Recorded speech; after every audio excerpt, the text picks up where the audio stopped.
Section 4. You will hear a student giving a presentation about the process of urbanization. First, you have some time to look at questions 31 to 40.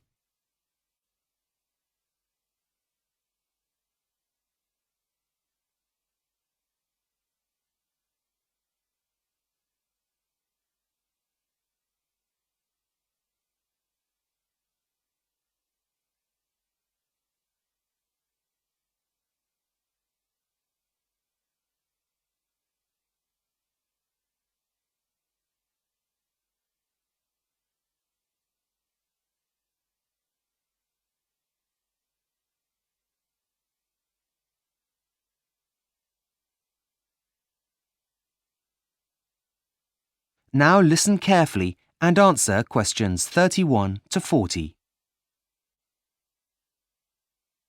Hi, good morning everyone. I'm here today to present my findings on the process of urbanisation and its impact on the environment.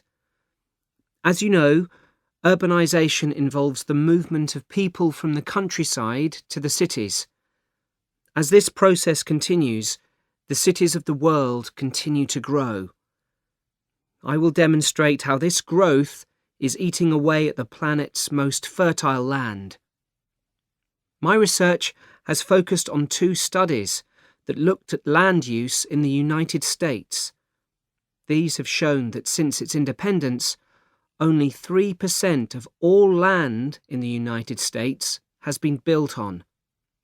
However, the same studies have also shown that the resulting loss of productive land is comparatively much greater.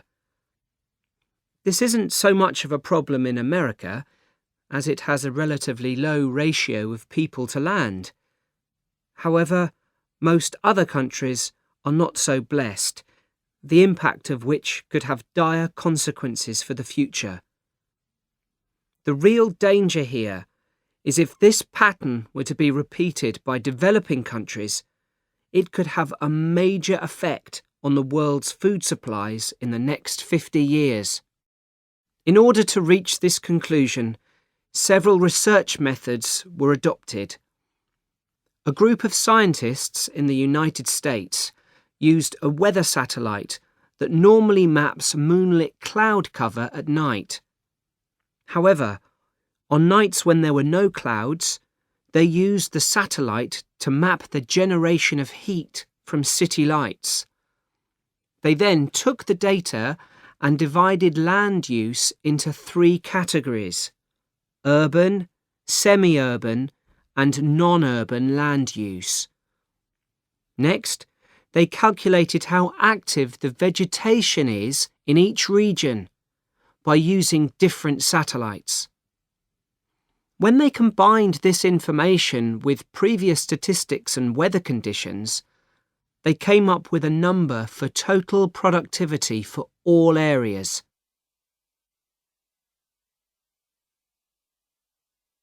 So, what did the results of this process of land classification show?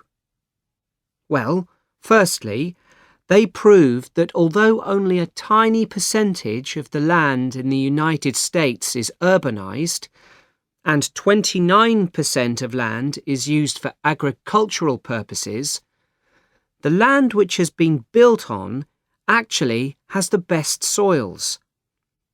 These were independently corroborated by a second team of scientists in San Francisco, whose results show that this process is happening even faster in the southeastern corner of the United States.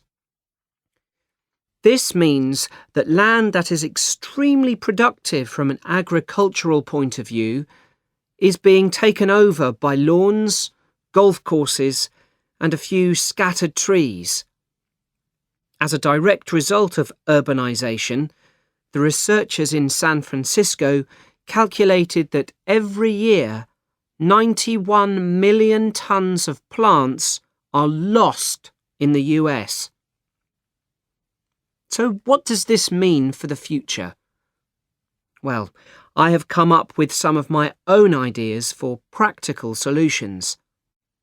Countries should calculate whether urbanisation is happening on their fertile lands too, especially if they have large populations compared to the amount of land available, like India and China, for example. If it is, then every effort should be made to stop the process from happening. This can be done in many ways. One of them is to stop investing in the infrastructure of those areas. If people don't have the facilities they need, they won't want to live there. But in my opinion, the main solution here is to offer people financial incentives to move away from fertile land to areas that are less valuable in agricultural terms. I hope you've enjoyed my presentation this morning. Thanks for your kind attention. I will now take any questions if you have. That is the end of section 4. You now have half a minute to check your answers.